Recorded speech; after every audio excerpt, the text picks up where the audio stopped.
আজকে যে ভিডিওটা আমি করছি সেই ভিডিওতে আপনি কোর i7 প্রসেসর দিয়ে একদম লো বাজেটের মধ্যে 10,000 টাকার মধ্যে যেখানে আপনি ওয়ার্ড এক্সেল এবং ইন্টারনেটে অনেক বেশি কাজ করতে পারবেন, আপনি অটোক্যাডও চালাতে পারবেন, গ্রাফিক্সের কিছু কাজ করতে পারবেন, আর এটা দিয়ে আপনি ছোটোখাটো এডিটিংয়েরও করতে পারবেন। তো কোর i7 দিয়ে কি করে 10,000 টাকার মধ্যে একটা সিপিইউ রেডি করা যায় সেটা আজকে আপনাদের বলবো। প্রথমে আমি বলে দিচ্ছি একটা ক্যাবিনেট নেব, যেখানে দেখবেন ইউএসবি আছে 3.0 এবং 2.0 এরকম একটা ক্যাবিনেট নেব। এই ক্যাবিনেট মোটামুটি 3.0 দিয়ে ক্যাবিনেট 1400 টাকার আশেপাশে চলে আসে। একটা আমি এসএনপিএস নেব, এখানে আমি ফ্রন্টেকের এসএনপিএসটা আমি ইউজ করছি 450, এই এসএনপিএসটা আমি এখানটায় ইউজ করব। আর সঙ্গে যেটা এখন আমি ইউজ করব 81 এর একটা মাদারবোর্ড। এটা ফ্রন্টেক, ফক্সিন বা কনসিস্টেন্ট যে কোনো ব্র্যান্ডের হতে পারে। আমি এই ব্র্যান্ডের এই মাদারবোর্ডটা আপনার HDMI পোর্ট আছে, এটা আমি ওপেনিং করছি।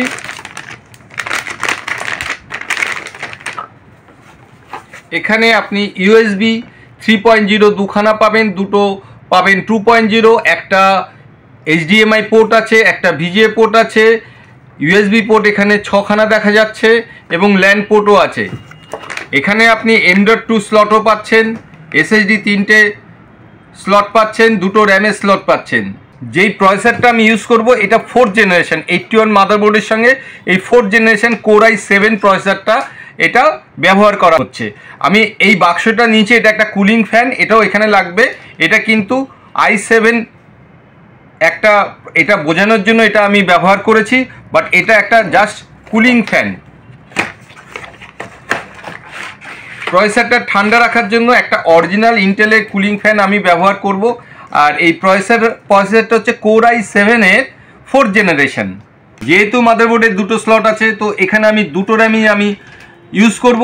8GB করে 1600 মেগাহার্জের দুটো র্যাম আমি ইউজ করব। র্যামের দাম খুব একটা বেশি নেই, কম আছে, যার জন্য 10,000 টাকার মধ্যে আমি দুটো র্যাম ইউজ করে 16GB র্যাম আমি ইউজ করব।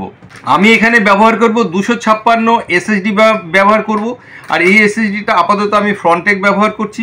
এখানে আরও অনেক ব্র্যান্ড আছে, জ্যাব্রোনিক্স, ফ্রন্টেক, ক্রুসিয়াল, অনেক ব্র্যান্ড আছে। সেই ব্র্যান্ডগুলো ইউজ করলে 10,000 টাকার মধ্যে এই সেটআপটা চলে আসবে। এই 10,000 টাকার মধ্যে আমরা পেয়ে গেলাম core i7 generation 4th, 16GB RAM, সঙ্গে পেলাম 256 SSD, একটা ভালো ক্যাবিনেট, একটা এসএনপিএস, এবং এখানে আপনারা উইন্ডোজ 10 এবং 11 দুটোই আপনি লোড করতে পারবেন।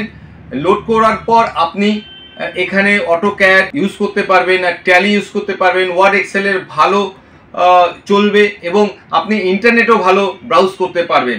সুতরাং 10,000 টাকার মধ্যে i7 এর এত ভালো কম্পিউটার আপনি পেয়ে গেলেন। এর সঙ্গে শুধু রইল মনিটর এবং কিবোর্ড মাউস। আপনি 3,000 টাকার মধ্যে ফ্রন্টেক বা জ্যাব্রোনিক্স বা অন্যান্য কোম্পানির মনিটর 19 ইঞ্চি ব্যবহার করে 13,000 টাকার মধ্যে আপনি ফুল সেট তৈরি করে নিতে পারবেন। যদি মনে করেন AUC, LG এবং স্যামসাং ইউজ করবেন 19 ইঞ্চি, তাহলে মোটামুটি 15,500 টাকার মধ্যে আপনার LG, স্যামসাং দিয়ে আপনার পুরো কমপ্লিট সেটটা তৈরি হয়ে যাবে। এরকম কম দামের মধ্যে খুব ভালো ভালো মেশিন আপনাদেরকে আমি এনে দেখাবো। তার জন্য আমার চ্যানেলটা সাবস্ক্রাইব করে রাখবেন। আমি যখনই ভিডিওটা পোস্ট করব যেন প্রথমেই আপনি দেখতে পারেন। তো আজকে ভিডিওটা এই পর্যন্ত, আগামী ভিডিও আবার দেখা হবে। নমস্কার, ভালো থাকবেন।